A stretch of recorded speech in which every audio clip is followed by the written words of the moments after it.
uma revisão. Então, boa tarde para quem assistir gravado depois. A minha ambição é terminar essa parte, porque ela é basicamente a revisão da aborda autística que a gente trabalhou com o capítulo 3 do Maleval. Então, ela é uma revisão, ela não é um conteúdo novo. É claro que é sempre bom fazer revisões, porque sempre tem alguém que não estava quando a gente trabalhou o livro do Maleval e está agora neste momento. E, de qualquer forma, também, quando a gente estuda o mesmo assunto de novo e de novo, a gente vai descobrindo novas facetas do conceito, mas novas possibilidades de uso dela na clínica, né? Então, acho que cada vez que a gente estuda um conceito, e borda é um conceito muito importante para o autismo, a gente aprende a fazer um uso cada vez melhor dele. Então, vamos para esse ponto aqui. Estamos na página 153 e 154. A gente parou nessa passagem da 153 e 154. Vocês vão se lembrar, a gente estava falando sobre a questão da borda autística e os 3 elementos da borda. Boa tarde, Ben. Os 3 elementos da borda. Lembrando que os 3 elementos da borda, o objeto autístico, o duplo e a ilha de interesse. Aqui na tese, ela começa falando primeiro do duplo, depois dos objetos, e depois da ilha de interesse, e depois o grandioso de síntese, o grandioso de síntese aberto, né? E vocês vão ver alguns conceitos que vão aparecer aqui, mas que a gente não vai trabalhar nesse texto, para outro depois, que é o do neo-forda e neo-borda, que são conceitos importantes no sentido de um resultado que se quer alcançar com o tratamento analítico do autismo, né? A formação, então, a gente considera como é o funcionamento da borda para alcançar algo que a gente chama de neoborda, que seria um funcionamento dessa borda de um modo a melhorar as condições do sujeito, não mudá-lo de estrutura, obviamente, a gente já conversou sobre isso, né? Ninguém muda ninguém de estrutura, mas as condições do sujeito dentro da própria estrutura, né? Esse é o propósito.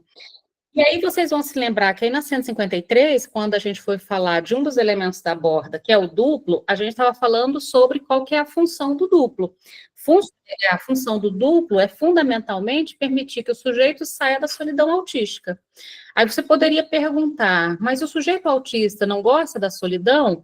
O sujeito autista, ele tem a solidão como uma característica, mas também é de lá que vem grande parte do seu sofrimento, grande parte da sua angústia.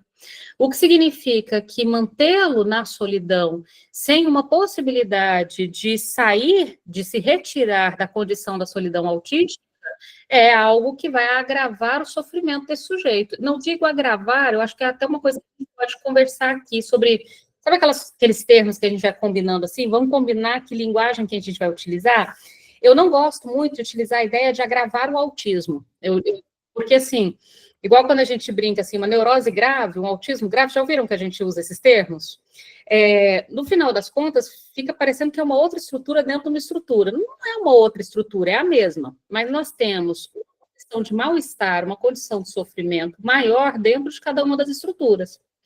Então, eu tenho um sofrimento dentro da neurose em vários graus diferentes. Eu tenho sofrimento dentro do autismo em vários graus diferentes. O que leva a um sofrimento maior, por exemplo, a neurose, que talvez seja algo que a gente está mais íntimo, porque afinal a primeira estrutura formulada por Freud, é aquela que a gente estuda há 130 anos, né? Então é ela que, no final das contas, a gente tem material há 130 anos para dar conta dela. E o autismo a gente tem material há poucas décadas. Então não nos estranha que a gente seja mais íntimo de algumas questões da neurose. Mas parem para pensar, o que faz com que a neurose ela traga um sofrimento aparentemente mais grave ou menos grave dentro do próprio funcionamento da neurose, por exemplo, a própria relação do sujeito com o seu sintoma. Então, o jeito que você namora o sintoma, se relaciona com o sintoma, carrega o sintoma, enrijece suas relações para garantir a relação com o sintoma, mas provavelmente você vai ficar adoecido. A possibilidade de ceder um pouco do seu sintoma, que é um dos propósitos da clínica, né, da neurose, levar para a clínica o seu sintoma, ceder um pouco do sintoma e inventar um certo saber fazer com a parte que você não pode ceder. Não é esse o propósito do tratamento? Ninguém vai zerar o sintoma. Não existe neurótico sem sintoma. O sintoma permanecerá lá. Só que numa relação do sujeito com o sintoma, a gente também diz uma posição ética do sujeito com o seu sintoma, em que ele se autorize perder um pouco desse sintoma, um pouco desse sintoma, ceder um pouco do seu sintoma. Vamos pensar agora na transposição disso para o autismo? Ora, o autista ele tem as suas características. Então, autística é uma delas. Faz parte do tratamento ele topar ceder um pouco das suas manifestações. Ceder um pouco, inclusive, da solidão. E como é que ele cede um pouco dessa solidão que a gente estava estudando na outra semana? Através do duplo. Então, qual a função do duplo? Vocês lembram? Estou só revisando o que a gente conversou para poder voltar. Deixa eu só carregar isso aqui para cá. Aqui. Só estou revisando um pouquinho o que a gente estava falando, só para a gente poder lembrar. Vocês vão se lembrar, então, o que é o duplo? O duplo, ele nada mais é do que uma estrutura privilegiada que permite ao autista sair da solidão. E por que ele permite? Porque o sujeito autista confia no duplo. Confia no duplo porque ele escolheu o duplo. Confia no duplo porque é íntimo dele. Então, como o duplo é algo que o sujeito escolhe dentro do teu repertório, do teu campo, da tua vida, que é algo que ele confia, que ele gosta, que permite um certo investimento nesse duplo, inclusive, ele pode sair da solidão através desse duplo, apostando nesse duplo. Como se o duplo assumisse para ele uma certa responsabilidade e ele sai da solidão numa posição mais responsabilizada. Se vocês pensarem em termos de inclusão, a gente já conversou sobre isso. Qual é o duplo mais famoso dos tempos atuais? O AT, né? O AT é um duplo bastante conhecido, o apoio escolar, o acompanhante terapêutico, lembram? O sujeito ele não consegue ir para a escola sozinho, mas ele consegue, vez por outra, ficar na escola com um apoio. Agora, o apoio vai ficar lá para sempre e do mesmo modo? Claro que não. O apoio, ele também precisa se movimentar. E aí é uma coisa, inclusive, que a gente precisa pensar sobre a questão da inclusão. Quando a gente vai fazer capacitação da rede em relação à inclusão, uma das coisas que a gente conversa muito com os apoios é isso. A sua função não é permanecer do mesmo modo sempre. A princípio, a criança na inclusão vai precisar de mais presença do apoio, mas o apoio também tem que conseguir se retirando, entende?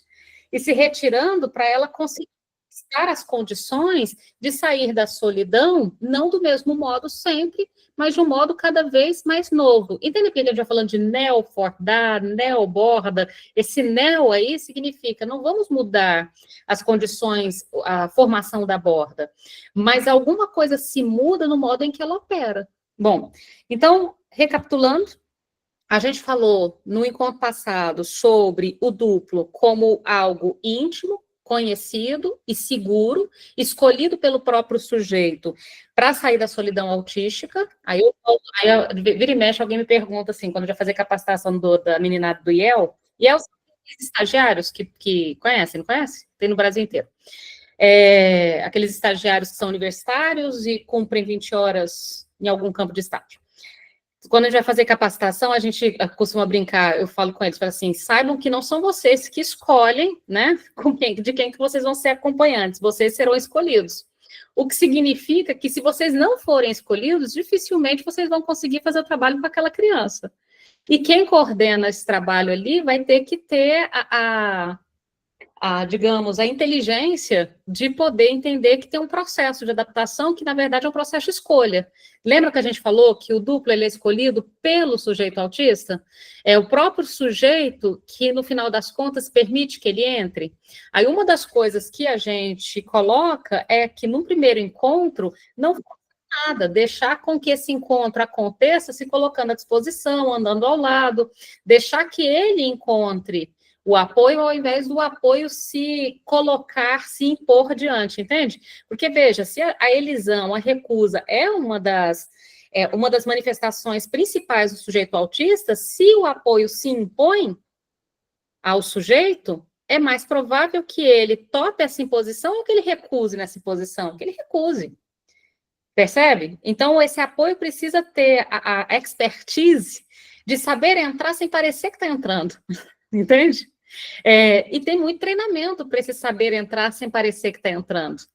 E aí a nossa preocupação é que, às vezes, eles são colocados em condições sem a devida capacitação, sem o devido preparo, sem a devida instrução. E aí, mesmo que tenham muita boa vontade, seja uma meninada muito boa, são muito jovens, sem capacitação e sem saber o que fazer. A gente vê o pessoal que trabalha em apoio adoecendo muito de não saber o que fazer ali dentro. Quem trabalha com inclusão sabe do que eu estou falando. Não é uma tarefa tão... E aí sofre todo mundo, né? Sofre criança, sofre apoio, sofre escola, sofre pai, sofre todo mundo. Então, só quero apontar isso. Se para a psicanálise o duplo tem essa função de retirar o sujeito da solidão autística, precisamos saber como funciona e opera para poder, então, permitir que esse duplo funcione não só na clínica, como no funcionamento geral da vida, incluindo a escola. Vamos para o próximo, então? Página 154, já fizemos a revisão do duplo, agora vamos para a página 154, primeiro parágrafo, que começa na 154, que são os objetos empíricos mediadores. Acharam? Agora a gente vai falar sobre a segunda característica, a segunda elemento da composição da borda autística, que são os objetos autísticos. Então, vamos lá. Os objetos empíricos mediadores, então, só lembrando para quem entrou agora, a gente está na tese sobre o autismo esqueci o título exato da tese. Não sei o que, nodal da... Rosana, qual que é o título exato da tese, que eu me perdi? Na clínica nodal. Clínica nodal, obrigada. Eu já tinha perdido o título exato. Estamos no capítulo 3, página 154, no primeiro parágrafo. Os objetos empíricos mediadores ou objetos autísticos distinguem-se dos objetos transicionais. Esse é um ponto muito importante. E por que a gente faz essa distinção com o objeto transicional? Porque o objeto transicional também nós conhecemos ele de longa data. Ele também é antigo, ele foi formulado por Winnicott, também aí não chega a um século não, mas bastante tempo, então a gente já o conhece razoavelmente bem. O objeto transicional, ele foi cunhado por Winnicott, né, em 1951, evidenciando ser um objeto simbólico. O que significa objeto simbólico? Uma metáfora. O objeto simbólico é um substituto, um representante, um herdeiro, uma metáfora. É fácil isso de entender, né? Então, é a chupeta como seio, a naninha como a mãe, né? Ou seja, uma coisa no lugar da outra. O objeto transicional, ele dá uma notícia de, então, transição, ponte, né? Já que eu não posso estar com a mãe, eu posso estar com o objeto que representa a mãe. Ou seja, esse objeto faz uma ponte entre eu e a minha mãe, que permite, inclusive, a separação. Permite que eu suporte ela não estar aqui, porque eu tenho um elemento que faz ponte. Então, eu posso suportar ter um rio entre eu e a minha mãe, porque tem uma ponte para eu atravessar. Então, perceba que o objeto transicional, ele tem uma função muito importante. Ele aplaca a angústia da separação, ao mesmo tempo que permite a separação, entende? Por isso, inclusive, a gente incentiva o objeto transicional. O cobertorzinho, a naninha, a bonequinha, todo mundo tem uma história para contar, todo mundo, e essas histórias são sempre muito engraçadas, a gente voltando quilômetros para buscar o objeto transicional, porque você sabe que você não vai conseguir sair de férias sem aquele objeto. Eu mesma fiz isso. Quando você pega a estrada e 50 quilômetros depois você percebe que o tal objeto não está lá e você pensa, 15 dias na praia sem este objeto, não vai rolar, volta, vamos buscar esse objeto, caso contrário a viagem vai ser um inferno. Ou seja, esse objeto tem essa importância, sustentar a separação. Ele é lindo, ele é importante. Para a psicanálise lacaniana, que objeto é esse? O objeto A. Então, esse objeto que o Winnicott chamou de objeto transicional, para a psicanálise lacaniana, é o objeto A. Lembra que a gente estudou, quando estudamos alienação e separação, que o objeto A, ele é o resultado, ele é a extração do objeto A, ele é o resultado da operação de alienação e separação. Então, o resultado da separação, alienação e separação, o resultado da separação é a extração do objeto A. Para a psicanálise lacaniana, a extração do objeto A é um conceito semelhante ao objeto transicional do Winnicott. Então, esse que vocês já conheciam conversa com esse que também vocês já conheciam. São dois conceitos que vocês conhecem que conversam um com o outro. Continuando aí, então. O objeto A, produto da operação de separação, vocês lembram que a gente falou, o termo que a gente utilizou na aula de alienação e separação foi a extração do objeto A.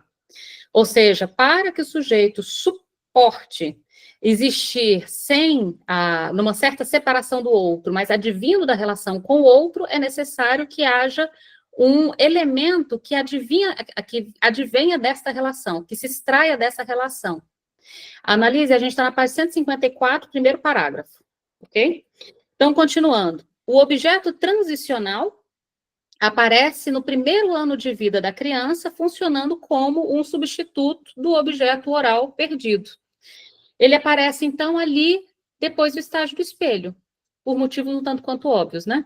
Porque antes do estágio do espelho, não há é como se o corpo da mãe fosse uma extensão do corpo da criança. Vocês observam isso até no próprio modo em que a criança opera com o corpo da mãe. Já viram quando a criança fica fazendo carinho na orelha da mãe para ela própria dormir? É a orelha dela que ela está carinhando.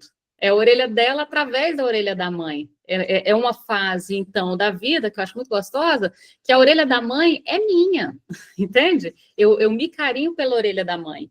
Então, é como se o corpo da mãe fosse uma extensão do corpo do bebê.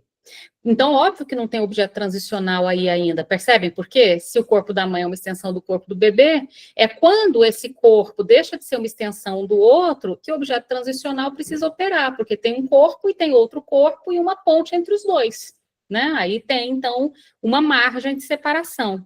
O objeto, então, transicional aparece nesse primeiro ano de vida, lembrando que o estágio do espelho ele vai acontecer aí entre os 8 e 9 meses do bebê. 8 não, perdão, 4 e 9. Às vezes bem cedo, por volta dos 4, às vezes um pouco mais tarde, por volta dos 9. Mas normalmente aí, entre os 4 e 9 meses do bebê. E o objeto transicional vai se dar a partir daí, né? A partir do estágio do espelho. Continuando aí, então. Diante dessa angústia da perda do objeto, porque quando eu descubro a imagem no espelho, eu descubro, então, que eu posso perdê-la também. Diante dessa angústia da perda do objeto, a criança elege um objeto ao seu entorno. Então, ela não vai longe buscar, vai ser a fralda, a pelúcia, o bico. Percebam que objetos que ela busca, aqueles que o grande outro usava para me cuidar de mim, perceberam? É a fralda que o grande outro colocava em mim, é o bico que o grande outro me oferecia, é a chupeta, a naninha, a coberta, eram os objetos de cuidado. Vocês já perceberam isso? Os objetos que o grande outro me presenteou são regularmente os objetos que vão ser selecionados para como objetos transicionais. Então, ele não busca longe e nem estrangeiro, é ali na terrinha mesmo, é ali ao entorno mesmo. Então, é fralda, pelúcia, bico, ou seja, objetos que foram ofertados pelo grande outro materno, como substitutos dele próprio. Você me deu de presente e ele agora representa a sua ausência. Que é engraçado, porque é a função do presente, não é? A gente não dá presente nesse sentido, a gente não pode cumprir com a nossa presença, a gente cumpre um presente. Já viu quando você manda um presente quando você não pode estar presente num evento? Olha, eu não pude ir no seu aniversário, então te mandei um presente que representa a minha presença. Então, o Freud ele fala sobre isso naquele texto que ele vai dar uma pedrinha. Quando ele analisa o ato falho, esqueci o título exato dele, que ele vai dar uma pedrinha de presente para a namorada da Ana O. Ele vai dar uma pedrinha. E ele tá assim, ele tem uma relação complexa com essa história da namorada da filha. Ele vai dar uma pedrinha para ela colocar no papel e ele comete um ato falho escrevendo do bilhete. Ele começa a analisar por que uma frase tão simples ele cometeu um ato falho. É um texto curtinho e muito interessante sobre a análise do ato falho dele escrevendo um presente.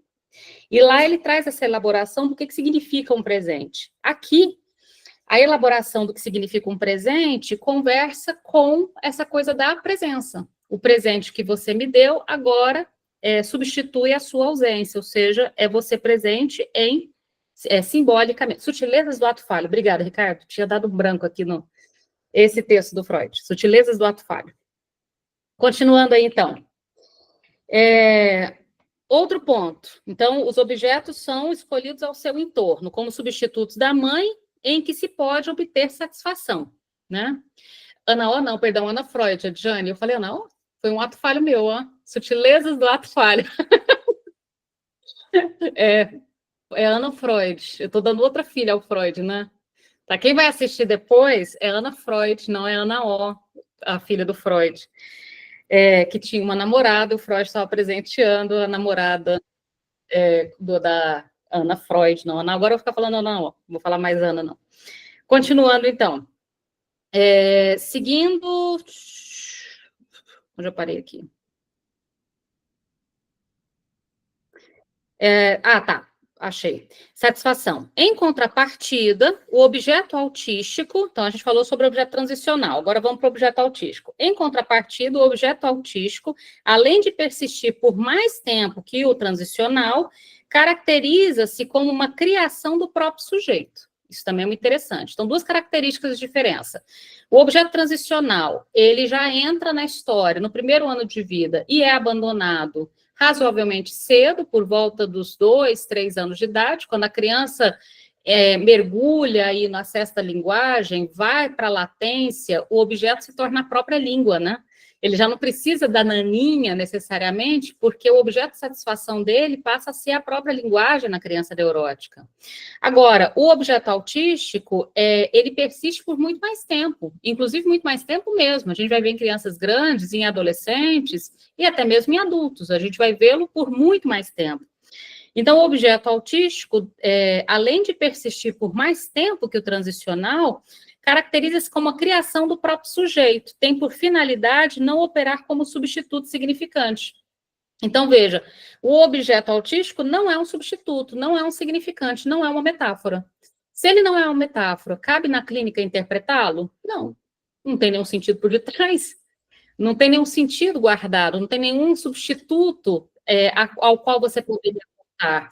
Então, não cabe na clínica do autismo interpretar o objeto autístico. Você pode conhecê-lo, você pode participar da brincadeira com ele, você pode complexificá-lo, mas não adianta interpretá-lo. Não adianta transformá-lo em enigma a ser decifrado. Ele não é decifrável porque ele não é um substituto significante. E essa outra característica talvez seja mais interessante. A criação é do próprio sujeito. Lembra que a gente falou que o objeto transicional, o sujeito pega um objeto que foi dado de presente pelo grandioso primário? Então, não sou eu exatamente que invento o objeto. A criança neurótica, ela pega um atalho. Quem disse que esse objeto é importante é quem me deu. Toma uma naninha, ela vai ser importante para você. Opa, essa naninha é importante para mim. Ou seja, vocês percebem que a criança neurótica, ela pega um atalho? Ela pega como objeto precioso aquilo que foi dado como um presente precioso? Entende?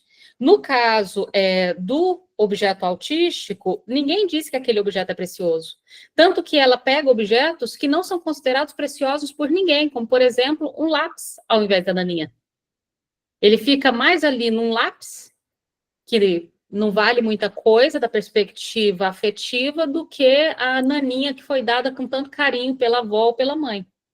Então, a criação do próprio sujeito em relação ao objeto autístico também é uma característica interessante. Continuando. Mas talvez funcionaria como um objeto que faz borda entre as dimensões, a gente já falou sobre isso antes, apaziguando o sujeito.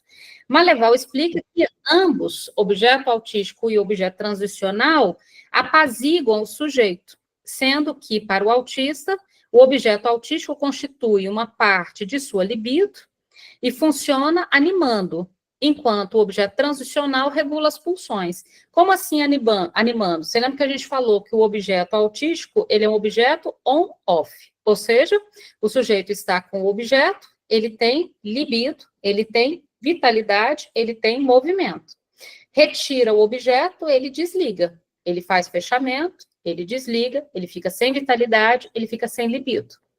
Então, ele não tem como se movimentar, sair, estudar, se você lhe retira o objeto, ele só desorganiza.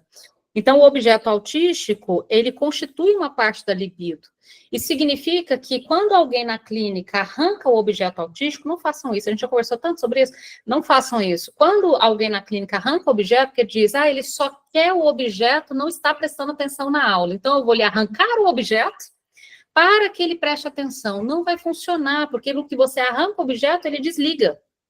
Ele faz um fechamento. Então, ele não presta atenção no objeto, mas também não presta atenção na aula e ainda se desorganiza. Percebe? Então, é necessário fazer com que ele e o objeto participem da aula.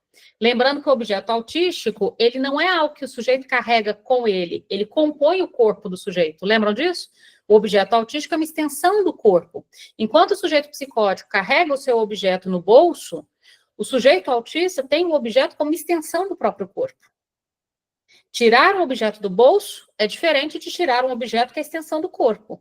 Tirar um objeto que é a extensão do corpo é como se decepasse o corpo. Então, quando alguém vai ali e retira o objeto, achando que ele é nocivo, ele atrapalha, ele, no final das contas, faz um desligamento desse sujeito. Então, não façam isso de modo algum. Então, veja, o objeto autístico constitui uma parte do libido. Você faz alguma coisa sem libido? Ninguém faz nada sem libido. Com a libido, você investe nos estudos, com a libido, você investe no corpo, com a libido, você come, você corre. Sem libido, você não faz nada. Você tem que ter a libido para poder investir. Então, se o objeto autístico compõe a libido, é com o objeto que a criança vai para a escola, é com o objeto que ela vai tomar banho, é com o objeto que ela sai na rua. Deu para entender a lógica? Não é o objeto nocivo e retirado, é com o objeto, porque o objeto compõe a libido, e sem libido você não faz porcaria nenhuma. Tudo bem? Continuando, então, e funciona, então, animando esse sujeito, permitindo que ele faça as coisas. Enquanto o objeto transicional regula as pulsões da criança neurótica, né? Para os autistas, as pulsões estão desreguladas, ela não distingue sua posição e imagem corporal ao outro, e confundindo-se no espaço, pode ficar aterrorizada ao defecar, ao ser convocada pelo grande outro por meio do olhar. Dessa perspectiva, Maleval afirma que a função capital do objeto autístico, a função primeira do objeto autístico complexo, consiste em aparelhar o gozo pulsional em excesso. O que é esse objeto autístico complexo? O objeto autístico complexo, estou revisando, a gente já conversou sobre isso, tá? O objeto autístico simples é esse que eu pego na natureza do jeitinho que ele tá. O lápis, eu não o montei, comprei ele desse jeito, ele tá aqui. O objeto autístico complexo é o que eu posso fazer com esse lápis. Eu posso transformar esse lápis num bonequinho, colocando uma cabeça? Posso. Eu posso transformar esse lápis num estilingue, pegando um elástico? Posso. Eu posso transformar esse lápis num taco, batendo numa bolinha? Deu para entender? Quais são os outros usos que eu posso fazer desse objeto que já está lá? Eu vou complexificando, colocando nele incrementos, acessórios, funções. Deu para entender a lógica? Então, a gente não retira o objeto, mas a gente estende as possibilidades desse objeto. Vai complexificando este objeto. Entende? Que é o que a Temple fez no Brecht. A máquina do abraço da Temple é um objeto autístico complexo. Ela vai pegando pedaços de madeira, né? E construindo aquele objeto que se torna uma máquina do abraço. Vai construindo pouco a pouco. E à medida que ela constrói, o que ela faz? Aparelha um gozo pulsional em excesso. Ou seja, esse objeto complexo organiza esse sujeito, aparelha uma possibilidade de organização, que é a principal função do objeto autístico. Tranquilo até aí? Vamos dar um pulo, então. Pulem para o finalzinho da página 155. No finalzinho da página 155, penúltimo parágrafo, está assim: no encontro com o grande outro, acharam? No encontro com o grande outro, o infans lidará com o apagamento das marcas deixadas pelo grande outro na identificação dos objetos pulsionais. Quem é esse? O neurótico. Então, o neurótico, ele vai ter que lidar com isso. No encontro com o grande outro, ele vai pegar desse grande outro, no processo de alienação e separação, pedaços, fragmentos, traços de identificação, correto? Esses traços de identificação, que a gente vai falando aí desse né? Esse traço, ele vai tirando traços. Desse encontro, ele vai ter que lidar com o apagamento das marcas deixadas pelo outro na identificação dos objetos pulsionais. Ou seja, isso que era um traço de identificação vai se tornando um traço apagado, um traço mais sutil, uma marca cada vez mais sintética, mais apagada. Entende? Mas apagada não significa que não impacta, tá? É só que ela vai impactando em outras coisas de um modo mais, digamos, enigmático. É um traço que, de algum modo, te afeta sem nem você saber que ele existe. Consegue entender o que é isso? Alguma coisa que você não sabe que ele existe, mas ele te afeta assim mesmo? De algum modo, ele dá notícias das suas preferências, ele dá notícia das suas escolhas, dos seus medos. Você nem sabe o que ele é, mas ele opera no funcionamento da sua vida, da sua realidade psíquica, etc. Esse traço. Então, vai ter um apagamento tal que você nem sabe mais que ele existe, mas ele está atuando em você. Esse é o funcionamento da neurose. Agora, vamos seguir um pouquinho para chegar no autismo. A partir da referência ao significante mais primário, o infans pode se inscrever ao campo do grande outro, substituindo pela inscrição do um. O objeto A indica a relação dialética do sujeito ao grande outro, evidenciando a pulsação inconsciente. Barroso define o objeto A como um furo no grande outro. Então, o que é o objeto A, que para o Nicot a gente estava falando de objeto transicional? Ele é um furo no grande outro. E é legal, olha como é simples isso de entender. Isso é realmente bem simples.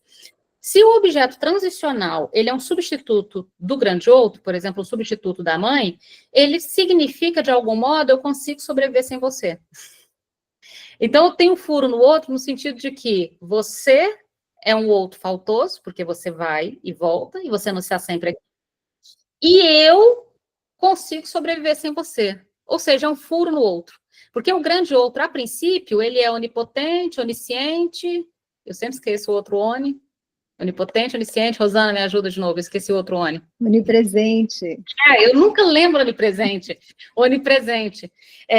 Então, a priori, o grande outro, ele é esse oni tudo. Ora, o que o objeto A diz? Você não é oni tudo. Tem um furo, entende? Então, o objeto A é o furo do grande outro. Dá notícias que o grande outro falha, falta, sai, ausenta, e que eu consigo sobreviver sem ele. Usando, inclusive, como recurso um objeto que o substitua. Não é legal? Então, o objeto A, ele serve para isso. Ele é um furo no grande outro. Continuando aí, então. Barroso diz, um furo com uma... Barroso é aquela tese que eu falei para vocês muito boa sobre as psicoses na criança, a psicose infantil. Essa tese de doutorado é maravilhosa. Um furo com uma borda que funciona como captura, Suzana Barroso. Um furo com uma borda que funcione como captura de gozo, proporciona uma forma ao gozo, pois isola uma unidade de gozo em relação ao seu caráter de absolutização e infinitização. Trata-se do isolamento de zonas especiais no corpo que se tornam lugares de mais gozar. De modo distinto, agora vamos para o autismo. De modo distinto, o caso do menino Ian, o menino Ian está na página 71 da tese, tá? Depois, se vocês quiserem voltar lá no quem que é o menino Ian, mas bem rapidamente, depois vocês leiam lá. O menino Ian é um menino autista de 9 anos, que começou a falar mais tarde, quando estava com 6 anos. A princípio, ele começa falando gaguejando e selecionando palavras e enfatizando sufixos. Por exemplo, em vez de falar bolinha, ele fala inha, só o finalzinho da palavra. E a bolinha era o objeto autístico do menino, tudo bem? Então, esse era o Ian. Depois leiam de novo o caso dele, tá parte 71 e 72, tá? Voltando agora aqui. De modo distinto, no caso do menino Ian, que falamos no primeiro capítulo, parte 71 e 72, pode situar outras operações possíveis ao autista. Ian cede a fala quando tem 6 anos, quando a terapeuta propõe brincar com ele por meio do seu objeto autístico, a inha, sua bolinha, que leva, então, em vez dela tirar a bolinha, não entra a bolinha aqui na sala, porque ele só presta atenção na bolinha e não faz mais nada, entra a bolinha e eu vou me virar com essa bolinha aqui na sala. Deu para entender? A gente vai usar essa bolinha no consultório. Ele leva consigo a todos os lugares a bolinha. Então, vai levar para o consultório, vai levar para a sala de aula, vai levar para todo lugar. Ao suportar, manter este objeto, agregando em um jogo de trocas, a criança permite-se começar a falar, ainda que de modo simples, em monossílabos. Ela concede esse descolamento, desde que se mantenha o objeto incluído. Olha que exemplo prático e simples do trabalho no consultório. Se eu mantenho o objeto incluído, ela até cede a voz. Olha que beleza. ela participa da sessão, ela cede a voz, mesmo que em monossílabos, mesmo que seja com inha, ela me dá alguma coisa, porque o objeto está lá, dando a ela autorização, possibilidade dela ceder alguma coisa. Continuando, assim, página 156, assim, pode-se produzir um espaço topológico de tratamento que faz advir a língua falada, do mutismo no silêncio aterrador, da angústia que o fazia cavar furos no próprio corpo, leiam lá que vocês vão ver o que é esse furos no próprio corpo. Ian pode iniciar um trabalho inclusive essa coisa de cavar furos é bastante comum, tá, em autistas, vocês já devem ter visto, ficar cutucando pele, cutucando espinha, tirando assim pelezinha, cutucando onde mosquito pica, vocês já viram? Então essa coisa do cutucar, que agora não é mais, agora tudo tem que ser em inglês, né? Roer unha também, Giana. Então, você tem essa coisa de furar o corpo, seja roendo a unha, seja cutucando a pele, aonde o mosquitinho picou, isso é bastante comum, tá? E é interessante a gente pensar onde isso entra e participa na clínica. Isso é um texto importante que o sujeito passa, tá? Vamos pensando nesse texto. Continuando. Então, do mutismo no silêncio aterrador, da angústia que o fazia cavar furos no corpo, olha, ela traz uma interpretação do que é esse cavar furos no corpo. O cavar furos no corpo, o resultado da angústia. Então, tem alguma coisa provocando uma angústia tal que a única coisa que ele consegue fazer para tentar lidar com a angústia é cavocar buracos no corpo. Então, essa angústia, então, o cavocar buracos não causa angústia, mas ela é o resultado da angústia. É necessário entender o que causa angústia para o cavocar poder parar. Não adianta colocar luvinhas e impedir que a pessoa vai se cavocar.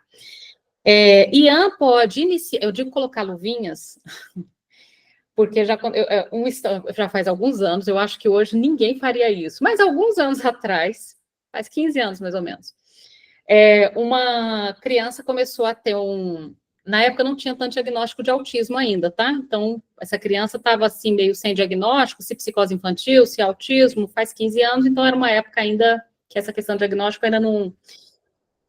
hoje, olhando para trás, era autismo, mas na época ainda estava meio confuso.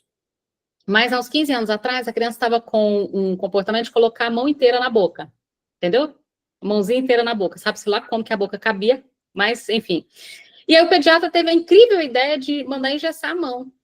Falou assim, ela não vai conseguir colocar a mão na boca, então ela vai parar. Aí ela colocou a outra. Aí ele engessou as duas. Aí ela me chega com as duas mãozinhas engessadas, assim, ó. Fazendo o quê? Agora vocês conseguem adivinhar o que ela fez. Batendo o gesso contra a cabeça. Ou seja, no final das contas, mas, de novo, não é por falta de conhecimento mesmo, entende? É como se, de algum modo, o pediatra acreditasse que havia uma relação direta entre só a mão e a boca, entende? Então, impedindo que a mão coubesse na boca, aquilo cessaria. Então, quando essa criança mexer com as duas mãozinhas engessadas e batendo o gesso na cabeça, e eu pensando, por que tira esse gesso? Perguntei, mas ela quebrou as duas mãos? Não, ela não quebrou nada. A intenção era boa, mas não funciona, né, Bê? Então, se não quebrou nada, tira esse gesso, vamos ver. Mas se eu tirar o gesso, ela vai colocar a mão na boca. Antes de colocar a mão na boca, que dá soco de gesso na cabeça, né? Vamos entender o que está acontecendo nessa mão. Enfim, então essa coisa de você tentar entender o que está acontecendo na relação do sujeito com o corpo. Aqui, ela interpretou que o fazer furos no corpo, adivinha de uma angústia, e essa angústia parecia vir desse silêncio aterrador. Por quê? Vamos seguir adiante para fazer sentido. Ian pôde iniciar um trabalho com a presença do terapeuta como grande outro simbólico furado, sem ter que deixar uma parte do seu corpo materializada no objeto bolinha.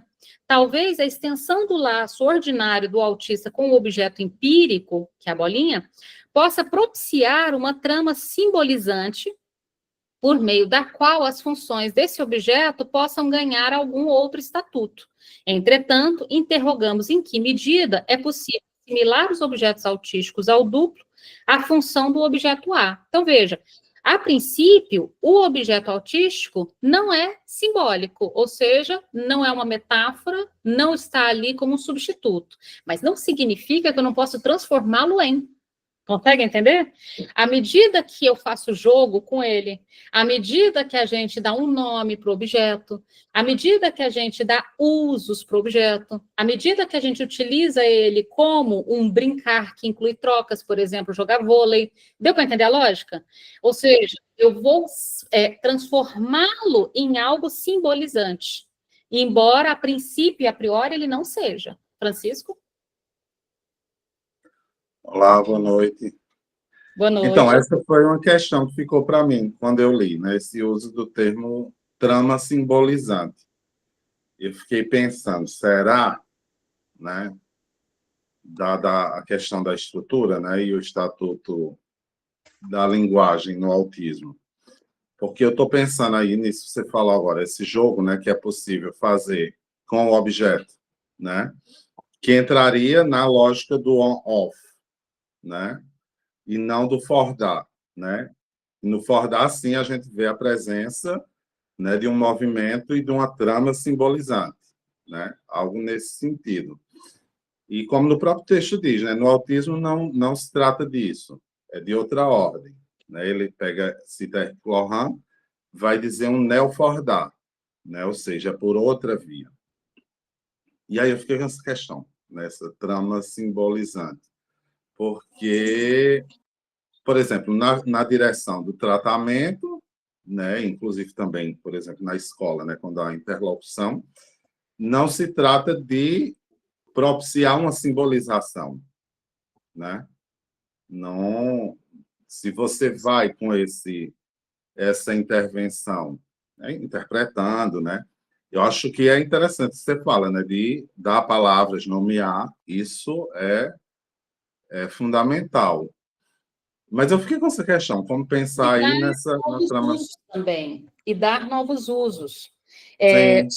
Só um parêntese, eu vou voltar no que você está falando, Francisco, só complementando o negócio do gesso, eu pensando que está no passado, mas alguém me mandou, agora eu não me lembro quem me mandou no Instagram, se tiver aqui me conta quem que mandou, que eu esqueci, me mandou um vídeo de uma criança que a mãe levou para fazer uma cirurgia para tirar a estereotipia de andar na ponta do pé, que consiste basicamente em tirar um pedaço do pé. Alguém me mandou esse vídeo, falei, meu Deus, fazem isso mesmo.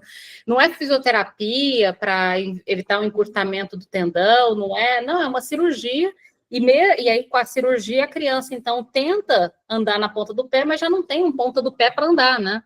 Então, não é que ela não faz o movimento, mas o pé já não está lá do mesmo modo. Eu vou achar o vídeo, alguém me mandou, foi no Instagram.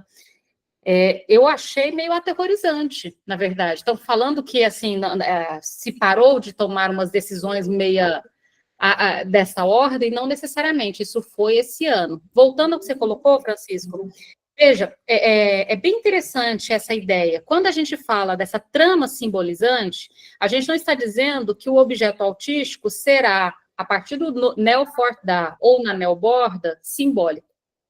Ele não vai ganhar esse estatuto, mas ele pode se haver como se. Ou seja, se como se, fazendo às vezes de, tomando a função de, tá? Então, veja, quando ali no final ele coloca assim, ela coloca os objetos autísticos ou duplo a função de objeto A. Ou seja, não vai transformar o objeto autístico em objeto A, mas ele vai poder, nessa neoforma, fazer a função do que o objeto A faz na neurose, ele fazer a função no autismo. De que modo? Vou pegar deixa eu só tirar o som daqui. Aí. Eu vou dar um exemplo que eu já trouxe aqui para você de uma menina, que eu chamo de criança até hoje, mas hoje ela está com 20 e tantos anos, mas eu tenho essa mania. Mas o objeto dela, desde muito pequena, era bonequinha. As bonequinhas, tipo Barbie. Como eu disse para vocês, minhas estagiárias crocheteiras fizeram uma bolsinha, um porta-bonequinhas. E aí ela topou, então, que vez por outra as bonecas pudessem estar acopladas aqui, encostadinha à barriga, não necessariamente na mão. Mas uma das questões que ela tinha na escola para poder alfabetizar era que ela não topava trocar as bonecas por um lápis. O que a gente fez? acoplamos o lápis nas pernas da boneca, ou seja, começamos a dar funções extras para a boneca. A boneca se tornou um pincel para pintar, se tornou um lápis para escrever, um pente para pentear o cabelo. Deu para entender que a gente foi acoplando, a boneca era quase um Transformers, né? A gente ia acoplando coisas ali na boneca, e ela topava desde que a boneca compusesse aquilo lá. Então, ela passou a pentear o cabelo, passou... A época que a gente teve uma dificuldade maior foi quando ela não desfraldou e veio a menstruação.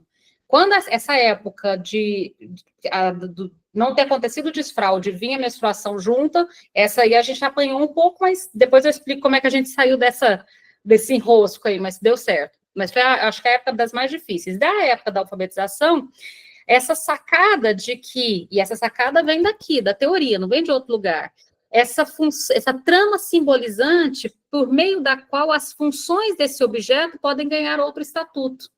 Então, veja, que outro estatuto a boneca podia ganhar? O de lápis, o de pente, entende? A gente foi dando ao objeto, transformando o objeto autístico simples em um objeto autístico complexo, fazendo uma trama simbolizante. Então, a boneca não era substituída pelo pente, mas ela era agregada ao pente. Ela não era substituída ao lápis, mas ela era agregada ao lápis, ou o lápis era agregado nela. De tal modo que ela não precisava perder o objeto que lhe dá vitalidade, porque, de fato, com as bonequinhas, ela ia para a escola, ela andava de ônibus, ela realmente funcionava com as bonecas, tomava banho, lavava a boneca, então, assim, ela lavava a barriga da boneca, lavava a própria barriga, lavava... Então, a boneca foi utilizada para todas essas funções, inclusive de higiene. Da menstruação e da fralda era mais difícil porque a boneca não fazia nem xixi, nem cocô, nem menstruava. Então, foram funções que a gente teve dificuldade de inserir porque as bonecas eram de plástico e não tinham excrementos, secreções. Então, a gente teve dificuldade e depois a gente teve que ir por outras vias, que não vou falar agora. Mas deu para entender o que seria essa trama simbolizante e dar ao objeto um outro estatuto? Eu entendo nessa perspectiva de ampliar, né? Como você traz o seu exemplo, vai somando, né? Vai trazendo. Nenhum vem no lugar de outro, né? Não tem um menos nesse sentido. Mas fica a pulga atrás da orelha, porque simbolizante... E até porque você vai ver lá na 157, quando ele fala do neo for da, ele vai falar que o for da tem um hífen. E o on-off, a gente vai acrescentar o hífen. Esse hífen que faz a diferença, que faz o espaço. No for da tem o hífen já. Eu vou voltar nesse hífen. Eu acho que o hífen, Francisco, tira sua pulga atrás da orelha. Na hora que a gente chegar no hífen, sua pulga vai voltar lá. Tânia? Tá bom. Oi, estão me ouvindo bem? Boa noite, gente. Boa noite. Então, queria tirar uma dúvida também, aproveitando essa fala do Francisco. Meu filho é adulto, autista, e ele sempre teve como objeto tampinhas. Tampinhas porque são circulares e todos os tipos de tampinhas. E de uns anos para cá, assim, eu tentei fazer várias coisas com a tampinha que fosse algo que ele gostasse, que tivesse a ver, e não teve. A não ser um trabalho na escola, que foi colar na parede formando desenhos, isso ele se identificou, gostou, fez, ajudou a fazer. E de uns tempos para cá, ele pega e corta a parte de cima da tampinha com faca, deixa tudo lisinho, certinho, e ele pega a tesoura e faz formatos, losango, estrela, coração, símbolo do texaco, de não sei o quê, e dorme com isso, vai para a escola com isso, e aí seria mais ou menos dentro desse campo, ele mesmo simbolizando, conseguindo fazer com que isso tivesse fosse uma simbologia para ele. Dentro desse campo, e poderia se tentar ampliar ainda mais. Por exemplo, as tampinhas, elas podem, além de serem esculpidas elas mesmas, ele está transformando em escultura as tampinhas, né? À medida que ele raspa a logo, faz perfurações, e dessas perfurações faz desenho, ele está aí fazendo um certo esculpir dessas tampinhas. Então, você tem o colecionar as tampinhas, o esculpir as tampinhas, mas você também pode, e aí seria interessante, o fazer jogo a partir dessas tampinhas. E por que eu estou insistindo na coisa do jogo? Sabe, igual aqui no caso clínico do Ian, ela tenta fazer jogo de trocas. O jogo de trocas é para tentar inserir o tal do hífen, que eu estou brincando ali, o for that tem um hífen. Tentar inserir o hífen no sentido de que nós dois vamos precisar dessa tampinha. Por exemplo, no jogo de trocas da bola, quando eu jogo a bola para o outro, ele me joga de volta, mesmo sabendo que a bola vai voltar, por um segundo eu cedi a bola ao outro, entende? Então, no jogo de tampinhas, Tânia, se eu pego, por exemplo, as tampinhas e uso para fazer um jogo de xadrez, gamão, ou qualquer outro jogo que, de algum modo, implica em algo de ordem da troca, entende? Entendi, compreendi, obrigada. Mas isso que ele já faz já é bem interessante no sentido de complexificar esse objeto, ou seja, dar a esse objeto um estatuto que não é só ao que ele foi designado. Uma tampinha esculpida, você já viu aquelas esculturas em grão de arroz? Escultura, sim, ou seja, eu transformo qualquer objeto em uma obra. Isso já é algo da trama simbolizante. Mas é interessante que isso, de algum modo, ganhe um certo jogo de troca.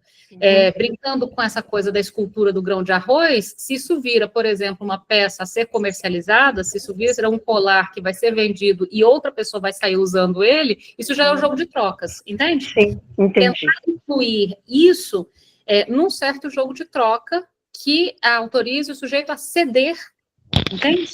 A ceder para alguém isso que ele transformou de um objeto. Não sei se ficou confuso. E eu achei, não, ficou claro. E eu achei interessante que foi algo que partiu dele, assim, ninguém ensinou. Ele simplesmente começou a fazer e a mostrar. Aí chega, mãe, olha, aí mostra para todo mundo as coisas, tira foto, manda para os irmãos, né? Então, quer dizer, ele já tem já está nesse processo. Mas interessante. Então, isso que você falou de tirar foto, mostrar para alguém, e se de preferência ele der de presente de vez em quando uma dessas tampinhas, isso já é jogo de troca. Sim, tá. Entendi, compreendi. Compreendi. Obrigada. Voltando aí para o texto, página 156, e aí passo para você, Maria. Voltem lá, olha. Então, a gente terminou aí desse inha, em que a gente pode propiciar uma trama simbolizante que possa fazer com que o objeto ganhe um outro estatuto. Então, quais são as possibilidades desse estatuto? Vou avançar um pouquinho e passo para você, Maria. Página 156, próximo parágrafo. O trabalho na clínica psicanalítica com crianças considera os duplos e os objetos autísticos elementos singulares. Como assim elementos singulares? Que o sujeito escolhe para si, constrói para si, seleciona para si. Como você disse, Tânia, isso partiu dele. São objetos singulares, são elementos singulares. E passíveis de serem utilizados na construção de uma borda entre os registros RSI. Ou seja, eles podem, na condução do tratamento, ser utilizados para a construção do que a gente vai chamar, inclusive, dessa neoborda. O furo do simbólico no real do autismo, distinto do furo real no simbólico, como visto no nobo-romeano, acarreta a ausência de limites entre, eu já falei essa parte? Não. Entre as dimensões, implicando a hipótese de que a sua percepção se faça sem o anteparo do eu, que é uma estrutura defensiva. Dessa forma, entregue ao não senso, o autista se sente invadido, situado num vazio de significação, como em um buraco negro, essa frase é da Dona Williams, um buraco negro, diante dos acontecimentos do que o certa, dada a sua condição de não atamento entre o real, simbólico e imaginário. Essa citação ela é interessante para a gente entender por que às vezes sair de casa é tão assustador. Por que ir para a escola é tão assustador? Por que entrar num shopping é tão assustador? Porque, veja, e por que a gente faz, que inclusive é antecipar algumas situações para evitar esse encontro com aquilo que não se consegue representar. Mas veja como é assustador essa proposta do não senso, né, do nonsense, do não sentido. Então, o sujeito fica entregue ao não sentido. O que é esse entregue ao não sentido? Quando acontece alguma coisa, um barulho, um acontecimento, uma aula, um lugar estranho, uma pessoa desconhecida, ele se sente invadido e situado num vazio de significação, ou seja, como se ele não tivesse material para interpretar. Sabe quando você pensa em qualquer um de nós, assim, quando você acorda num lugar estranho e de repente você fala, gente, onde que eu tô? Aí de repente você lembra de onde você tá, você acha o interruptor e tudo fica bem, mas por um milésimo de segundo, parece que te falta referências de aonde fica o interruptor para ligar a luz e aonde que você tá. Você já tiveram essa experiência? Essa coisa de por um segundo eu não tenho elementos para me localizar? Esse nonsense. Agora, veja, rapidamente a gente junta por quê? Porque tem uma amarração. Não, peraí, eu não estou em casa, eu estou viajando, eu estou no hotel, o interruptor é daqui. Ou seja, você rapidamente pega elementos, você mal percebe que você faz isso, faz um atamento entre real, simbólico e imaginário e se organiza. Agora, imagine se você não tivesse essa cordinha para atar real, simbólico e imaginário, entende? E o que significa que a experiência de desconhecido permanece por desconhecido por tempo demais. Vou pegar um exemplo simples.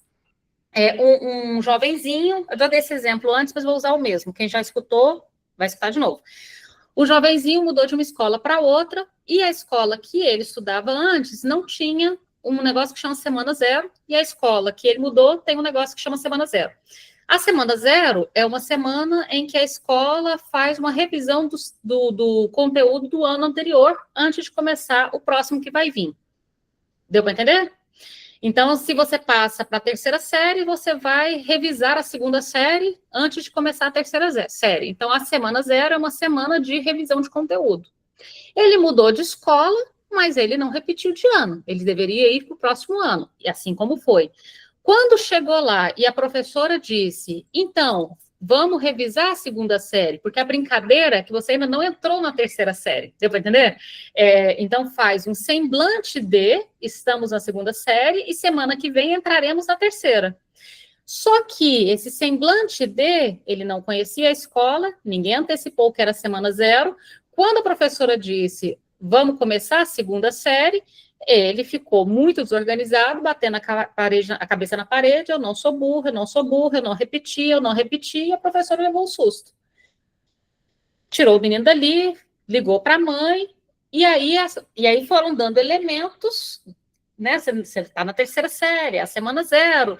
Ou seja, se tivesse explicado para ele antes e dado para ele essa amarração, ele talvez não tivesse desatado. Deu para entender?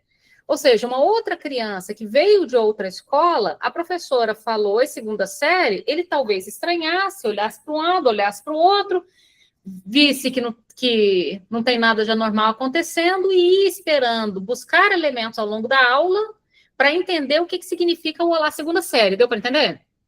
Fazendo essa amarração entre real, simbólico e imaginário aos poucos. Fazendo esse atamento aos poucos. No caso dele, ele não fez esse atamento, ele já já rompeu ali numa angústia e tiveram que fazer por ele depois. E aí depois ele se organizou, mas não quis voltar para a escola naquela semana não, só na outra, só quando ele estivesse na terceira série. Mas ok. Mas veja, o que a gente está apontando aqui? O autista, então, ele se sente invadido, situado no vazio de significação. Entende o que é esse vazio de significação? A significação é o que nos faz ficar num lugar mais confortável. Eu conheço a língua, eu sei que a mão é da direita e não da esquerda. Sabe essa coisa assim? É como se, de algum modo, você entrasse num buraco negro, como diz Dona Williams, que você não conhece os elementos que estão ali. Eles são todos estranhos e desconhecidos e, portanto, invasores e assustadores. Tudo bem? Então, continuando aí, tratar o autista implica em operar com a elasticidade da topologia, construindo espaços não existentes, percebe que a gente está entrando agora no hífen? Construindo espaços não existentes, relacionando-os de modo a utilizar a malcabilidade própria dos nós, cercindo bordas através dos recursos similares dos autistas. Por estar posicionado no espaço fora do campo de visão, no espelho, implicará o autista despender maior esforço para construir o espaço entre o que pressente como fora e o dentro, devido à falta de imagem estabelecida. Então, esse processo que a criança neurótica, ele também vai entender, mas como assim? Eu passei de ano, por que ela está falando segunda série? Mas você entende que pela cifração, pelo processo de cifração que a criança já sabe fazer ali na segunda série, ele, em vez de se desesperar, ele vai buscar elementos. Ele vai buscar material, ao invés de se desesperar, para tentar construir um texto. Essa talvez seja uma diferença muito importante. Agora, o sujeito autista, ele vai ter que fazer um esforço maior para construir esse espaço entre fora e dentro, pela falta de uma imagem estabelecida, pela falta desse material que permita fazer esse atamento. Maria Auxiliadora? Boa noite, tudo bem? Dá para ouvir? Dá sim, estamos ouvindo. Não, é só elucidar que meu filho já é adulto, né? E quando ele era pequeno, 4, 5 anos, ele mesmo construiu aquelas balinhas de coco. Não tem os cabelinhos da balinha de coco? No aniversário dele, ele pegou aquelas balinhas todas, todo mundo brincando, as crianças no aniversário, ele se sentou no sofá e começou a construir lá fez um tufo. E ficou horas com aquilo rodando, as crianças brincando, e todo mundo brincando, e ele sozinho lá, horas. E aí ele ficou com isso até os 7 anos, né? Ele construía, ele pegava tiras de papel higiênico, o que fosse, e ficava horas. Então, mas o que eu queria falar é que ele foi largando aos poucos, porque naquela época, né, 25, 28 anos atrás, a gente não tinha assim tanto, né, recurso, enfim, mas eu percebi que aos poucos ele foi parando com isso. E hoje ele já faz outras coisas, substituiu, né, outra coisa hoje. Mas naquela época ele ficou um tempão assim. Eu penso assim, será que ele também não cria uma certa dependência? Quando tá com O que você pensou como dependência? Assim, por exemplo, ele ia para tudo quanto é lugar com aquilo. Se eu tirava, eu também não tinha muita noção na época, né? Quando eu tirava, ele construía outro e escondia aquele outro que ele tinha. Ele escondia na gaveta e tinha que achar, ele ficava bravo. Parecia que ele precisava daquilo, sabe? E eu querendo tirar, porque ele ficava muito isolado. Muito. Ninguém ficava horas para aquilo girando. E não saía daquilo. E eu falava, nossa, eu tenho que parar com isso. Aí escondia, ele ia lá, construía outro, e construía, mas aí depois, com o tempo, aí depois saindo disso e por si só. Mas eu fico pensando assim, será que não cria uma certa dependência isso? Estava falando, né, do trabalhar no consultório e tal, levar para todo lugar. Eu entendi o uso que você falou da dependência, e tem um texto muito bom do Maleval, que é assim, os objetos autísticos não são nocivos. Vou mandar lá no grupo, Maria, vale a pena.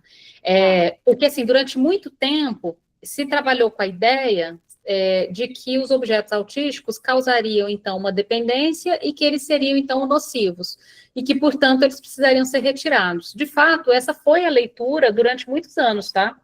E seu filho está adulto hoje, é provável que essa tenha sido a leitura na época que ele era pequeno. Essa ideia de que os objetos autísticos não são nocivos e que não é exatamente uma dependência, mas é como se, de algum modo, até aqui no Instagram, quando eu escrevi sobre o objeto autístico hoje, o Marcos fez um comentário que eu achei interessante, eu não tinha pensado nessa possibilidade. Deixa eu pegar aqui o comentário dele. Olha que legal. Estava lendo aqui, ele colocou aqui, ó, podemos dizer que o objeto autístico é a parte suportável do grande outro? Eu não tinha pensado nisso, achei muito legal. E que é uma coisa que eu acho legal em postagem é que a gente escreve, as pessoas vão elaborando sobre, e você normalmente encontra uma coisa que você não tinha pensado ainda, acho muito legal. Olha que interessante, Maria Auxiliadora, será que a gente pode dizer, esse foi do Marcos, que o objeto autístico é a parte suportável do grande outro? Se tanto Maleval, Eric Lohan, dizem que a gente não pode tirar o objeto autístico, porque não há grande outro sem objeto autístico, afinal, se o objeto autístico ele é fundamentalmente um certo barreira contra o outro, ele dá notícia do outro, não é? Afinal, se eu não tivesse o outro lá, eu não precisava escolher um objeto para construir uma barreira contra o outro, correto? Então, nesse sentido, o objeto autístico, ele, de algum modo, uma vez que ele faz uma barreira ao outro, ele também pode compor, eu gostei dessa ideia do Marx, eu não tinha pensado, como se fosse a parte que eu tolero do outro. E, portanto, a parte que, ao mesmo tempo, barra o outro, me permite saber que o outro está lá num lugar tolerável também. Então, essa ideia da dependência é uma ideia que se sustentou durante muito tempo. Hoje a gente trabalha com a ideia, a gente vai pegar um trechinho agora do texto que eu acho que vai ficar mais claro, sobre essa diferença do objeto autístico simples e complexo. Então, isso que teu filho estava fazendo de construir um objeto já é muito mais interessante do que eu pegar o objeto como está. Entende? E lembrando também outra coisa, o objeto ele não mantém-se o mesmo por tempo indeterminado, não, ele muda, tá? Então, também ele não fica muito tempo no mesmo objeto. Às vezes fica anos, mas ele pode mudar de objeto. Então, eu vou mandar esse objetos autísticos, você vai gostar desse texto. Só para completar, hoje ele é adulto, mas ele é um exímio dançarino. Ele adora, as danças dele são todas girando, girando, girando, e ele vai. E ele é um dançarino nato. Não sei se tem a ver, mas só para elucidar. Ele gosta de dançar e ele dança. Maria, Oi? Eu não escutei o finalzinho.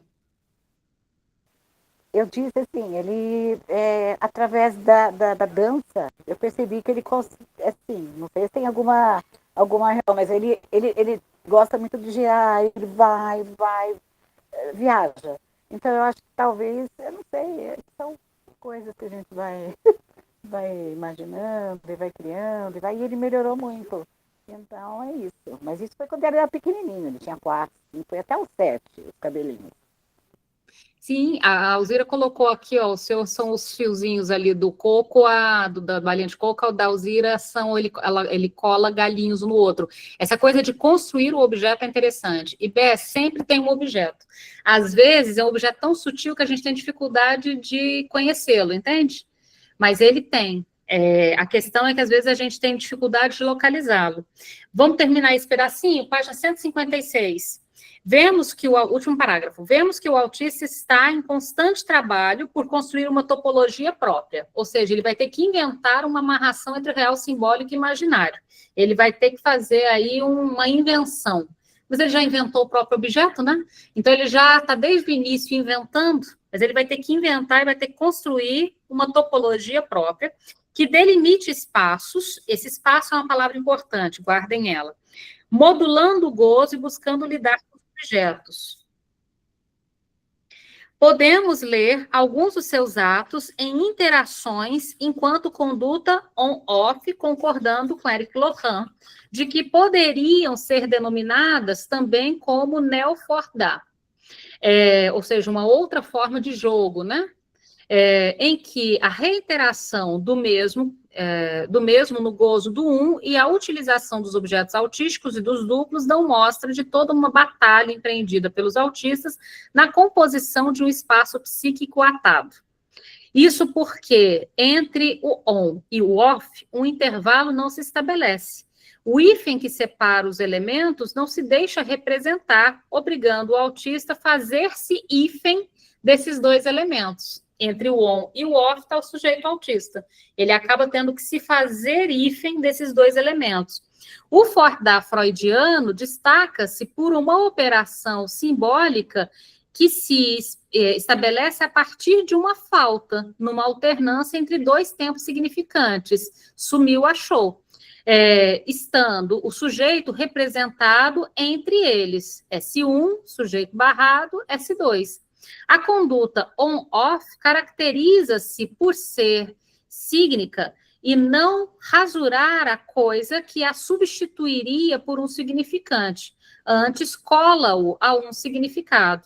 Portanto, não havendo a falta no campo do grande outro, que é uma característica da neurose, mas não do autismo, os objetos autísticos não funcionam como os objetos transicionais, mas eles preenchem o sujeito de modo a indicar para o autista o objeto A se encontra incluído numa borda protetora. O objeto autístico simples, essa parte, Maria, o objeto autístico simples é localizado por Maleval como proporcionando um gozo autossensual, configurando um duplo em que o sujeito pode fazer retornar o gozo da borda. O autor sublinha que, se esse objeto se relacionar com alguma ilha de competência do sujeito ou se articular ao grande outro de síntese do sujeito, ele pode advir como objeto autístico complexo. O objeto autístico simples, essa parte legal marcar, ela é muito boa para a clínica. O objeto autístico simples permanece grudado ao sujeito. Ele está a serviço de uma autossensualidade que o isola. Deu para entender por que a gente tem que complexificar o objeto? O objeto autístico, ele está colado no corpo do sujeito e ele isola. Ele é autossensual, ou seja, tudo me basta aqui. Eu não preciso de você, eu não preciso sair de casa, eu não preciso de ninguém. Eu não preciso dos colegas na festa, eu não preciso de mais nada. Eu fico aqui naquela experiência autossensual com o objeto. Deu para entender? Então, o objeto autístico simples, ele tem essa característica importante aí, que ele, por ser, ele está a serviço da autossensualidade, ou seja, da satisfação do próprio corpo, ele isola. Agora vamos para o outro, olha só, Maria, que legal. E o objeto autístico complexo afasta o gozo do corpo do sujeito para localizá-lo numa borda, que não é mais só barreira contra o grande outro, mas também conexão com a realidade social. Não é interessante isso? Não só barreira com o grande outro, mas também conexão com a realidade social. Então, perceba que o objeto autístico complexo, ele cria um hífen, ele constrói uma separação. E construindo uma mínima separação, ele permite uma conexão com a realidade social. O que você acha, Francisco? Diminuiu a pulga? Não, aumentou. Me fala da pulga. Porque foi justamente lendo essa outra parte do hífen, né, do Neofordar, do on-off, que eu voltei lá nessa que ficou, né, a trama da simbolização, que ficou difícil entender e nomear como uma trama simbolizante. Porque para pensar em algo simbolizante, a gente tem que pensar na falta, tem que pensar no que representa, né? Como ela coloca aqui. Ou na diferença. Sumiu, achou o sujeito representado entre eles, entre S1 e S2. A conduta on-off caracteriza-se por ser sígnica. Então, se é sígnica, como é que a gente pode pensar numa representação e numa algo simbolizante? Já que ele se faz o hífen e ata, né? Rosana? Rosana vai entrar na conversa também. Estou até coçando a orelha. Porque eu penso também nesse menos, que quando a gente fala de simbolização, a gente fala em algo que tem uma negativização de algo. Aí a representação faz, né, tem um menos, que a gente pensa, né, no simbólico. Certos esforços de autistas vão no sentido de colocar um menos no real, né? Como, por exemplo, isso que você falou do se morder, de fazer um furo no corpo, né? Movido por muita angústia. É uma forma de colocar um menos ali para que essa angústia se aplaque. Só que é um menos que não é pela simbolização. É um menos no real, e até do corpo. Por exemplo, quando também algumas crianças pegam lápis e papel e vai riscando até fazer um buraco, né? Também é dessa ordem, né? Como se fosse um menos ali no real. É isso. Rosana? Eu queria trazer nessa discussão a questão, porque assim, o Francisco está muito no teórico. E eu vou pegar um exemplo, pegando os exemplos das autobiografias dos autistas, todas que nós já conversamos tanto, estudamos tanto. Então, assim, é diferente o exemplo que você está trazendo agora, Francisco, do furo do real, numa autista, num sujeito que não está, talvez, nesse nível de um objeto mais complexificado, né? Quer dizer, eu acho que se a gente pensar nessas histórias todas dos autistas que construíram, enfim, eles próprios escreveram suas autobiografias, a gente não pode dizer que ele não está no simbólico, né? É isso que eu quero dizer também. Então, assim, aí que eu também esbarrei nessa questão que você está trazendo, mas como assim, não tenho tanto conhecimento teórico sobre a questão da linguística, mas a realidade que mostra para a gente é isso, né? Os casos que a Renata traz também mostram isso, o quanto que, trabalhando nesta borda, se ampliando esta borda, a gente consegue trazer o sujeito autista também para um campo mais do simbólico, né? Eu estou errada nisso? Francisco? Não, agora é você. Agora sou eu? Tá. Olha só, vou voltar lá nessa frase que te pegou aí. O autista se faz hífen entre os dois termos, né? Quando ele se faz hífen entre os dois termos, à medida que, sobretudo, que ele constrói um objeto autístico complexo, que afasta o gozo do corpo, vocês entenderam por que tem que ser complexo e não simples, né? Porque o simples, ele é autossensual, ele está tão próximo ao corpo que não tem muito como operar uma distância, uma diferença. Não chega a ser uma falta, Francisco, e de fato, por isso que a gente está falando de uma trama simbolizante. No final das contas, não passa a ser simbólico. É uma trama simbolizante, é como se ele ficasse num processo simbolizante sem concluí-lo. Ele não chega a concluir a ponto de se tornar simbólico. É um processo simbolizante, mas é um processo. Sabe igual quando a gente fala da alienação retida, ou seja, ele entra na alienação, mas não sai? Ele nem fica de fora da alienação, nem atravessa a alienação. É como se ele estivesse no processo, mas ele também não sai desse processo, né? Ele fica ali retido no processo.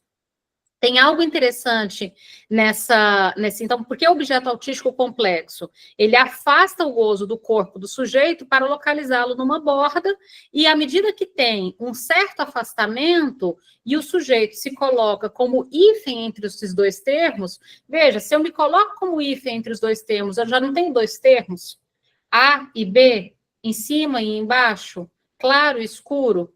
Uma coisa da linguística que é interessante, a condição mínima de um código são dois termos. É a condição mínima de um código, inclusive o código, que a gente fala de código binário, né? O 1 e o 2. Então, por exemplo, no computador, no Matrix, era 0 e 1, né? Tem o 0 e 1. Então, você tem que. O mínimo de um código é que ele seja binário, que ele tenha 2. Quando o sujeito autista se faz hífen entre os dois termos, eu tenho o mínimo de um código de linguagem. Não é da mesma ordem do sujeito neurótico, que no caso neurótico do sujeito neurótico não são só 2, são 3 termos. A linguagem na neurose, ela tem pelo menos 3 elementos, porque você tem um termo, outro termo e o referencial, que é o grande outro, né? Que é a cultura, que é a linguagem, que é o dicionário, é como se você tivesse sempre, quando eu e você conversando, Francisco, nunca somos nós dois. É nós dois e mais um. Você todo mundo sabe disso, né? Quando a gente está aqui conversando, se eu conversar aqui com a Márcia sentada na poltrona, oi, Márcia.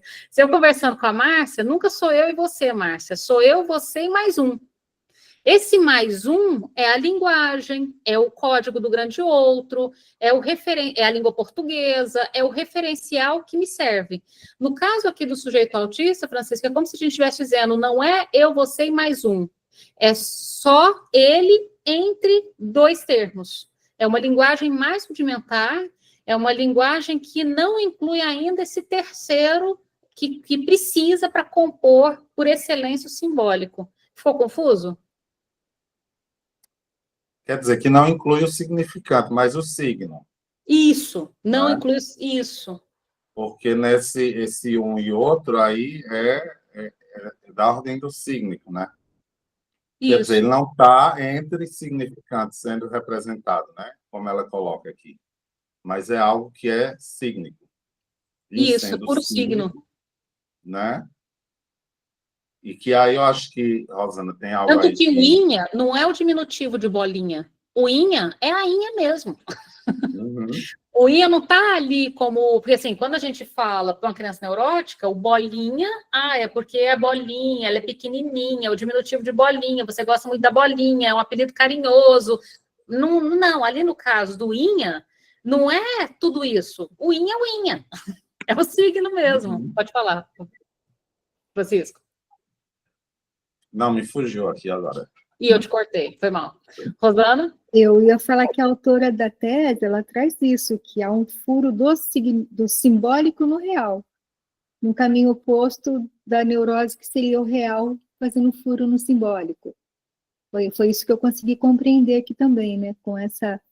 Trabalhando nesta borda, esse simbólico consegue atravessar o real maciço aí do Isso, a sujeito. Rosana acertou em cheio o ponto. Esse é o ponto da diferença. Uhum. Quem fura quem? O real fura o simbólico fura o real. Quem faz o percurso é diferente. Uhum. Isso me chamou a atenção. Aqui até fiz um desenho que eu achei interessante. Quando ele fala aqui do autista que não tem o anteparo do eu, né? Porque mais à frente a gente vai ver no Borromeano, ela deixa o imaginário está de fora, né? Eu acho que esse eu é do imaginário, né? E fica de fora nessa história, e tem esses caminhos invertidos. Então, é um simbólico que atravessa o real. Concordo, acho que a gente, enfim, não estamos falando em falta, mas na diferença eu acho que começa também a fazer mais sentido para mim. Ele começa a trabalhar melhor, talvez, com a diferença, e quando tem a diferença, tem a iância, tem o intervalo, como tem o for da, ela até fala que on-off não tá, parece que está junto, né? Ele que se coloca como hífen aí. E a importância dos jogos é para abrir esse espaço da iância, né? Exato. Rosiane? Microfone, Rosiane. Aí. Oi, boa noite. Boa noite. E pensando nesse impasse aí do autista com o simbólico, o autista sonha? Sonha e sonha muito. É? Mas é um pouco diferente. Bom, você sabe que a gente devia escrever um livro com que sonham os autistas. Gostei. Porque você sabe que muitas pessoas já me perguntaram, sonha e sonha bastante. Mas eu vou, antes de explicar, eu quero saber por que você pensou nisso, sobre o sonho. É porque eu atendo uma paciente que ela tem, assim, várias características, né, autistas, mas é de um funcionamento mais alto funcionamento, mas ela está relatando sonhos. Mas ela não trouxe o conteúdo, que ela fala que esquece, são conteúdos um pouco estranhos. Mas ela disse ter sonhado, aí eu fiquei curiosa. Sonha muito, todo mundo sonha. Inclusive os psicóticos sonham, os autistas sonham, os neuróticos sonham, os perversos sonham, todo mundo sonha.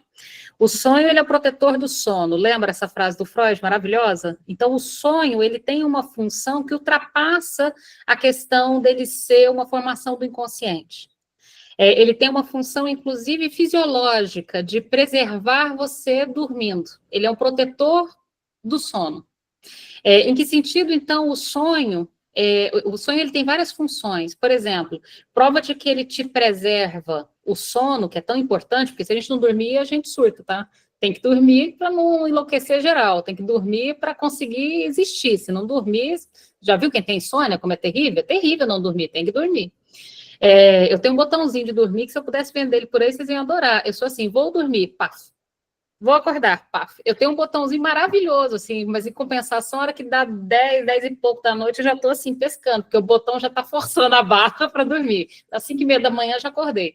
Mas eu tenho um botãozinho maravilhoso, mas eu fico morrendo de dó de quem não consegue dormir. É terrível não dormir. Então, para que serve o dormir? E para que serve o sono? O sono e o sonho, perdão. O sonho, ele serve para proteger. Por exemplo, você já viu quando toda criança tem isso e morre de raiva? A criança sonha que está indo no banheiro e faz xixi na cama? Ora, por que ela sonha que está indo no banheiro e faz xixi na cama? Porque a função do sonho é garantir que você siga dormindo.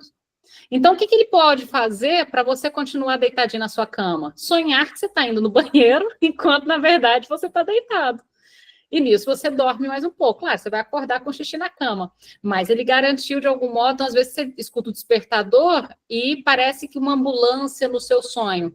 Ou seja, para você não ter que acordar com o despertador, o sonho incorporou o barulho como se fosse um elemento do sonho, por exemplo, uma ambulância. Perceba que nesses exemplos que eu estou dando, o do xixi, o do sonho, percebe que eu estou falando de algo empírico? Lembra quando a gente falou do objeto autístico, a gente falou de um objeto empírico, e no lugar de um objeto simbólico? O objeto simbólico, a naninha que representa a mãe, o objeto autístico, o lápis, que é o lápis. O sonho do autista, ele tem algo parecido com essa coisa empírica, entende? Então, é um sonho, mas é um sonho bastante empírico. Não um sonho tão cheio de coisas a serem decifradas, tão simbólico como é o sonho do neurótico, que parece representar um monte de coisa. Lembra quando o Maleval ele fala de uma diferença entre, naquele texto que a gente já estudou, que começa assim, o autismo não é mais uma psicose. Lembra aquele texto? Que a primeira frase é essa?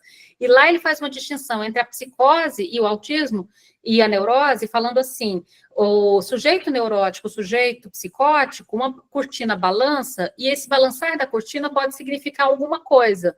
Entende? Pode significar que um ladrão entrou, pode significar... Imaginem que o balançar da cortina significa o balançar da cortina. Ou seja, no sujeito autista, o balançar da cortina não guarda nenhum enigma por detrás. O balançar da cortina é o balançar da cortina. Deu para entender mais ou menos a diferença? O sonho, ele guarda algo dessa ordem. Vou te dar um exemplo, Rosiane.